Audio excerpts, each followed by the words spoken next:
여러분들 오늘 다이어트 시작했지만 충동적으로 야식을 먹어도 폭식을 해버려도 살이 안 찌는 방법 알고 싶으시죠? 혹시 야식을 먹은 죄책감에 다음날 아침 금식을 한다면 살이 잘 찌는 체질로 바뀌어 버린다는 사실 알고 계신가요? 에이, 야식 먹고 바로 자서 어제 먹은 칼로리도 그대로일 텐데 아침까지 먹으면 살이 더 찌는 게 아닐까? 라는 생각도 당연히 하시겠지만 저도 이 방법을 알기 전까지는 제 고집대로 하다가 다이어트 실패할 때가 훨씬 많았죠. 그러다 직접 느껴본 결과 폭식 후 금식이 살이 더 찌는 이유를 알게 됐습니다. 지금부터 딱 10분 후면 야식 후 절대 금식하면 안 되는 이유 알게 되실 겁니다. 만약 이 사실을 무시하고 폭식과 금식을 반복하실 거라면 당장 멈추세요. 안녕하세요. 엄마가 예뻐지는 곳 엄마허트입니다. 새해를 맞이하면서 다이어트 계획 세우신 분들 많으시죠? 그런데 왜 다이어트만 시작했다 하면 머피의 법칙처럼 약속이 늘어나고 평소 먹지도 않던 음식들까지 생각이 나는 걸까요? 그러다 결국 의도하지 않게 계획 없던 과식과 폭식을 하게 되죠. 인스타에서 우리 동네 맛집을 알았거나 아이들 밥 챙기기 귀찮아서 외식을 하거나 과식과 폭식 후에는 속도 더부룩하고 바지도 허리에 꽉 끼고 갑자기 살이 불어나 버린 느낌이 나요. 심지어 기분도 안 좋죠. 근데 정말 음식을 먹자마자 살이 찌는 걸까요? 아닙니다. 바로 찌지 않습니다. 살이 찐다는 것은 지방으로 저장되는 걸 의미하는데요. 음식을 먹고 지방이 되는 속도는 우리가 생각했던 것보다 훨씬 느립니다.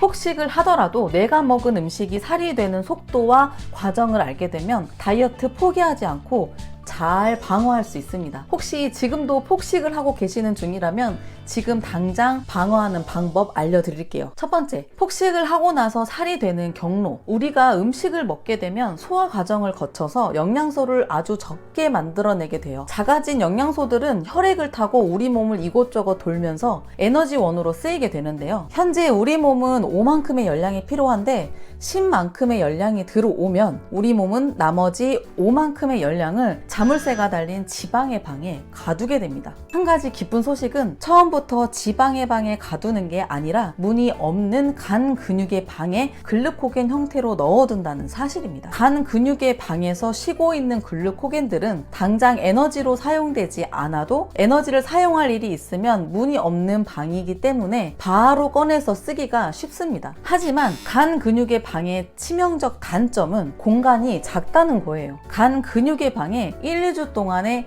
대기 중인 글루코겐들을 소비하지 않고 계속 음식물을 먹어서 새로운 글루코겐들을 만들어낸다면 1, 2주 전에 들어온 글루코겐들은 어쩔 수 없이 자물쇠가 달린 지방의 방으로 들어가서 나오기 힘든 지방으로 변하게 되는 거죠. 이제 진짜 살이 되는 겁니다. 어차피 내 몸속에 있는 글루코겐인데 이 방에 있던 저 방에 있던 아무 때나 운동해서 빼면 되는 거 아닌가? 라는 의문이 생기지 않나요? 언제 운동을 하느냐? 언제 식단을 하느냐? 매우 중요합니다. 폭식을 한 다음에 무늬 없는 간 근육의 방에 대기 중인 조금 더 단순한 단계의 글루코겐 1kg 감량하는 데는 1300kcal를 없애주면 되지만 자물쇠가 달린 지방의 방에 체지방 1kg 감량하는 데는 7700kcal를 빼야 하기 때문에 무늬 없는 간 근육의 방에 있는 글루코겐을 빼는 것이 자물쇠가 달린 지방의 방에 체지방을 자물쇠 열고 빼는 것보다 6배 쉬운 일인 겁니다. 6배.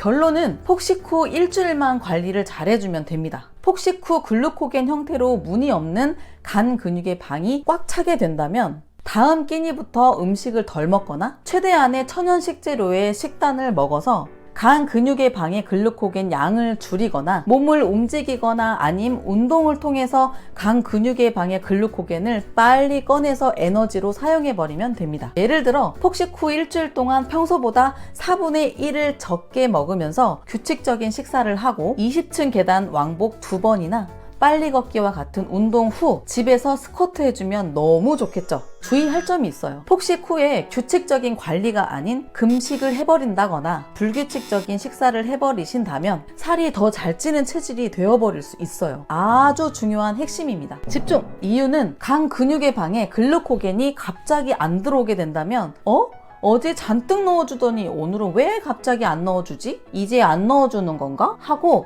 언제 또 글루코겐이 들어올지 모른다고 불안해진 우리 몸은 간 근육의 방이 꽉 안 찼는데도 지방의 방으로 빨리 내보내서 지방으로 만들고 자물쇠를 잠가버립니다. 폭식한 것들이 전부 살이 될 수 있다는 거죠. 한 끼 굶었다가 더 많은 노력으로 살을 빼야 하는 경우가 돼버리는 거예요. 폭식을 하셨다면 설탕과 과당이 들어간 음식들은 며칠 동안이라도 중단하시고 탄수화물 50%, 단백질 30%, 지방 20% 식단을 해보세요. 폭식하셨다고 좌절하시고 다이어트를 명절 이후로 미루지 마세요. 폭식한 거 얼른 없애버리자고요. 두 번째, 폭식을 하고 나서 살이 되는 또 다른 경로. 권위 있는 논문 중 하나인 생리학 리뷰에 게재된 연구 결과인데요. 아침 식사에 폭식을 한 사람들과 저녁 식사에 폭식을 한 사람들을 대상으로 지방이 되는 경로를 분석해본 연구 결과였는데요. 먼저 음식을 먹으면 1시간 안에 장에서 잘게 분해된 작은 분자들이 혈류로 들어가서 돌아다니다가 허리 주변의 지방 조직에 통합 저장이 됩니다. 대략 3시간 정도가 걸리기 때문에 음식을 먹고 지방이 되는 데까지 총 4시간밖에 안 걸린다는 건데요. 아침에는 폭식을 하게 된다면 4시간 만에 지방이 되는 경로를 거치지 않고 첫 번째로 말씀드린 1, 2주 후 자물쇠가 달린 지방의 방으로 저장되는 경로를 따르지만 저녁에 폭식을 하게 된다면 지방이 되는 50%는 4시간 만에 지방으로 저장되는 경로로 가고 나머지 50%는 자물쇠가 달린 지방의 방의 기전을 따라 1, 2주 후 지방으로 저장되는 것으로 나타났습니다. 오전에 폭식한 건 어떻게 빼는지 알았는데 저녁에는 그래서 어떻게 빼라는 거지? 라고 생각하시는 분들을 위해 해결책도 알려드릴게요. 첫 번째 방법은 저녁에 폭식을 하면 다음날 오전에 바로 근력 운동을 하는 것입니다. 해당 연구 결과를 보면 허리 주변에 저장된 지방은 빠르게 에너지로 사용되는 단기적인 저장 시스템이라 빨리 에너지로 사용하지 않으면 허리 주변에 저장된 지방이 엉덩이와 허벅지로 이동을 해서 장기 저장 시스템인 자물쇠 달린 방으로 들어가서 6배나 많은 에너지를 써야만 에너지를 없앨 수 있지만 여기서 잠깐 아까 전에 저녁에 폭식하면 지방이 되는 50%는 4시간 만에 지방으로 저장이 된다면서 왜 다음날 오전에 운동을 하라는 거지? 자는 사이 이미 50%는 지방으로 만들어졌을 텐데? 라고 생각하셨죠? 맞아요. 다만 저녁 늦게 폭식하고 밤 늦게 운동하는 것 또한 좋지 않기 때문에 추천드리지는 않는 거고요. 보통은 운동을 해도 지방부터 타지는 않지만 허리 주변에 저장이 되어 있는 동안은 근력 운동을 해주면 지방이 바로 에너지로 사용되기 때문에 다음날 오전에 근력 운동을 추천드린 겁니다. 빨리 걷기나 계단 걷기 등 몸에 열을 내신 후 엄마허트 지난 영상들 참고하시면서 홈트 근력 운동 해보세요. 두 번째 방법은 저녁 폭식 후 다음 끼니부터는 통곡물 위주의 탄수화물과 단백질 위주의 식사를 하는 것이 좋아요. 그리고 제 경험상 생각해보면 다이어트 중에 본의 아니게 충동적으로 폭식을 하게 되지만 아침 폭식보다 저녁 폭식이 다이어트의 의지를 더 꺾었던 것 같아요. 저녁에 먹고 일어나면 얼굴도 부어있고 옷도 쬐이고 식욕 조절도 힘들고 킹받쥬? 킹받쥬? 질문 하나 드릴게요. 그렇다면 저녁 6시 폭식과 좀 더 늦은 밤 10시 폭식 둘 중에 다음날 배고픔을 더 많이 느낀 시간대는 어떤 시간대였을까요? 동일한 식단으로 실험해본 결과를 봤는데요. 밤 10시에 먹은 사람들이 저녁 6시에 먹은 사람들보다 다음날 24시간 동안 배고픔을 2배나 더 많이 느꼈다고 하더라고요. 2배나. 배고픈 이후로는 공복을 느끼게 하는 호르몬이 더 분비가 되고 포만감을 느끼는 호르몬이 적게 분비가 되기 때문이래요.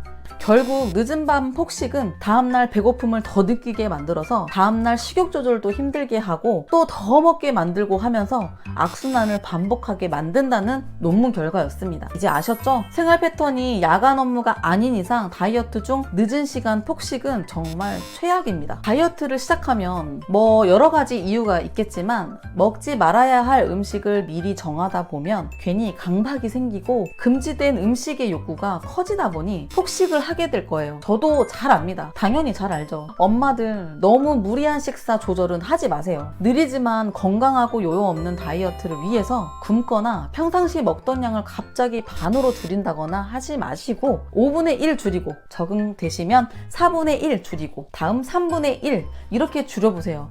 그리고 어쩌다 폭식을 하게 되면 오늘 알려드린 것처럼 자물쇠 달린 방에 들어가기 전에 방어하자고요. 아시죠? 엄마워트와 함께 하신다면 엄마도 예뻐질 수 있습니다.